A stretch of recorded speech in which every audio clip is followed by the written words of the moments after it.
Hi, Nick from Vulcan Gun Refinishing here. We got an interesting project in the shop today that I thought would justify a video. It's a late 1800s Colt Revolver, double action, 41 caliber, 6-shot. And it's here for a complete refinish, re-blue, restoration, whatever you want to call it. It's got extensive pitting. It's got slightly damaged grips. It's got, quite a few issues for being as old as it is. I mean, it's well over 100 years old.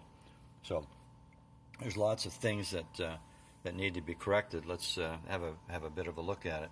First of all, this grip is good. There's no real issue with that grip. Hard rubber grips, can't do much with those anyway.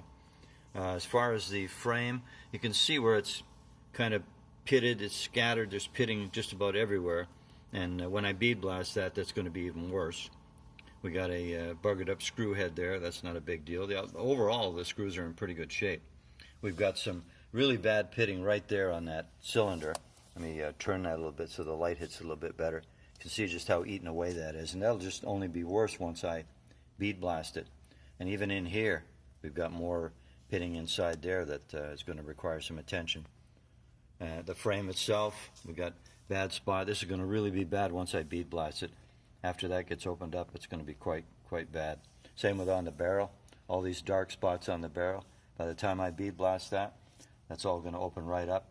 They're definitely going to need welding in most of these places, no doubt about it. We'll use laser welding. We can control the heat a lot better. No distortion of the parts. It's a little bit expensive, but it's the right way to do it. Let's just have another look on the bottom here. If we start here, we can see that we've got a number. I'm not sure what the number indicates, if that's a serial number, because it doesn't jive with some other numbers I'm going to show you in a minute. Looks like 188921. No idea if that's the actual serial number or not. And on the, if we work our way up this grip strap, you can see all these dark spots are going to be pits by the time it gets bead blasted. And we've got a hole right there that not sure what that's for. It might be a missing screw. We'll have to research that a little bit better. If we keep working our way up the frame, you can see all in here, it's all pitted. A few little dings and dents in here. Pitting along in here on the side, along the edge of the trigger guard. Trigger itself doesn't look too bad. That looks fairly clean. And up in here, if we work our way around the front, you can see here it's pitted. Pretty well, it's no area that escaped pitting. Even in here, it's pretty bad. And here, I'm going to turn the gun over. We'll look at the other side now and see what we got over there. Once again, though, just more and more pitting. It's just going to be worse once I bead blast it. We've got the markings, the Colt double action 41 caliber right there. That's fairly strong. I can probably save that, but there's some other markings up here on the top of the barrel that I don't think I'm going to be able to save very well. It says Colt's Patented Firearm Manufacturing Company, Hartford, Connecticut, USA.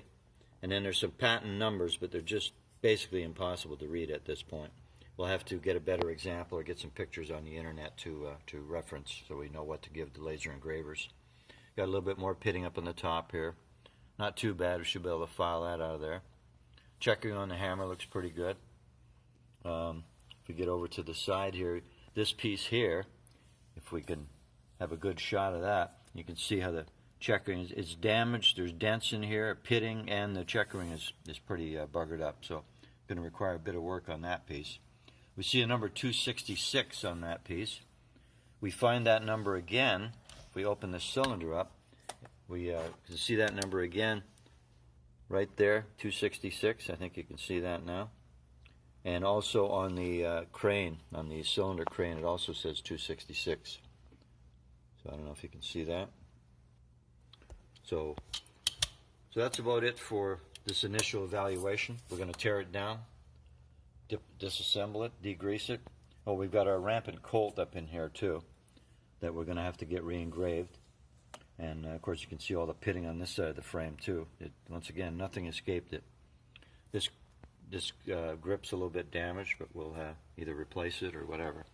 So we'll get this torn down, degreased, and we'll get back to you.